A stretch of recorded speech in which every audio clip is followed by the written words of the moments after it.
Bismillahirrahmanirrahim. Bismillah, assalamualaikum warahmatullahi wabarakatuh. Ashhadu an la ilaha illallah wa ashhadu anna muhammadar rasulullah.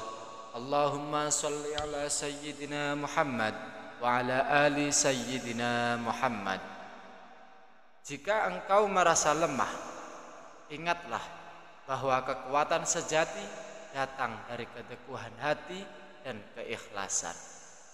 Wahai para sahabat dan saudaraku rahimakumullah, alhamdulillah kita bisa berjumpa lagi di channel yang terus memberikan pencerahan hidup, dan semoga Allah melapangkan rizki, mengampuni dosa-dosa, dan memanjangkan umur kita, serta kita mampu mensyukuri nikmat yang Allah berikan untuk kita.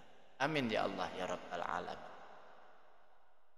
Saat kematian datang, terputuslah semua urusan di dunia. Manusia akan menuju alam barzah dan menunggu datangnya hari kiamat. Mereka yang masih hidup memiliki kewajiban untuk mengurus jenazah, mulai dari memandikan, mengkafani, menyolatkan, hingga mengantarkan ke liang lahat.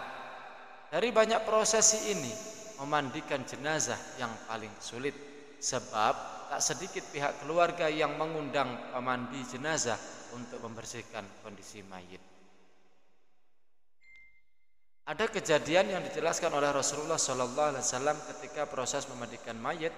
Roh jenazah tersebut memanggil dengan suara didengar seluruh makhluk kecuali jin dan manusia. Seperti apa teriakannya? Berikut ulasannya. Kitab karya Imam Abdurrahim bin Ahmad Al-Qadi menjelaskan bagaimana sakitnya ketika menjalani proses sakratul maut. Setelah malaikat Israel sudah menyelesaikan tugasnya, maka tubuh yang sudah menjadi jenazah akan dimandikan, lalu dikafani, disolatkan, dan dimakamkan. Diceritakan dari Aisyah radhiyallahu anha, ketika itu ia tengah menunggu suaminya Rasulullah SAW kembali ke rumah. Ia mengucapkan salam dan kemudian berdiri untuk menyambut sang Nabi tercinta. Duduklah di tempatmu, tidak usah berdiri wahai Ummul Mukminin. Begitu kata Rasulullah SAW. Rasulullah SAW kemudian duduk bersama Aisyah dan meletakkan kepalanya di pangkuan istrinya tersebut. Aisyah lantas mencari uban pada jenggot Rasulullah dan menemukan 19 helai rambut yang sudah memutih.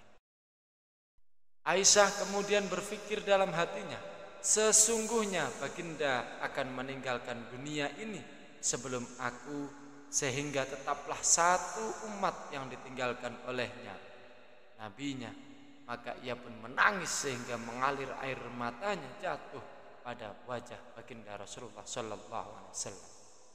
Sadar terkena tetesan air mata istrinya, Rasulullah kemudian terbangun dari tidurnya. Wahai Ummul Mukminin, apa yang membuatmu menangis? Utur Rasulullah SAW. Aisyah radhiyallahu anha kemudian menceritakan apa yang ia rasakan setelah melihat uban-uban Rasulullah SAW. Tahukah kamu kondisi apa yang paling menyusahkan bagi mayit? Kata Rasulullah SAW. Tidak ada kondisi yang paling menyusahkan atas diri mayit dari saat keluar dari rumahnya. Anak-anak yang ditinggalkan berada di belakangnya serta menangisi, kata Rasulullah. Itu memang menyakitkan, tetapi masih ada lagi yang jauh lebih pedih daripada itu, sahut Rasulullah SAW. Tidak ada kondisi yang lebih berat atas diri mayit dari saat ia memasukkan dalam liang lahat dan dikubur di bawah tanah. Para kerabat, anak dan istrinya meninggalkannya pulang. Setelah itu datanglah malaikat mungkar dan nakir dalam kubur, ujar Aisyah radhiyallahu anha. Baginda Nabi Muhammad SAW kemudian tersenyum sambil mendengar jawaban istrinya ini. Beliau lantas menjelaskan, sesungguhnya yang paling berat bagi mayit adalah ketika datangnya tukang memandikan mayit. Pemandi jenazah biasanya akan melepaskan cincin yang dipakai si mayit, melepaskan pakaiannya, kemudian memandikannya. Saat itu ruh yang menjerit kuat di mana suaranya dapat didengar seluruh makhluk kecuali jin dan manusia. Apa yang diserukan roh itu ya Rasulullah? Tanya Aisyah radhiyallahu anha. Hai tukang memandikan, demi Allah aku memohon kepadamu agar engkau mencopot pakaianku dengan pelan-pelan, karena sesungguhnya saat ini aku sedang istirahat dari sakitnya pencabutan nyawa dari malaikat maut. Begitu ungkap Rasulullah sallallahu alaihi wasallam. Aisyah kemudian semakin penasaran. Lalu apa yang diserukan lagi oleh ruh? Tanya Aisyah radhiyallahu anha lagi. Hai tukang memandikan, demi Allah jangan engkau tuangkan air panas, jangan engkau gunakan air panas, dan jangan pula dingin. Sesungguhnya jasadku telah terbakar sebab dicabutnya nyawaku. Lalu ketika dimandikan, apa yang disuruhkan oleh ruh itu? Tanya Aisyah radhiyallahu anha lagi.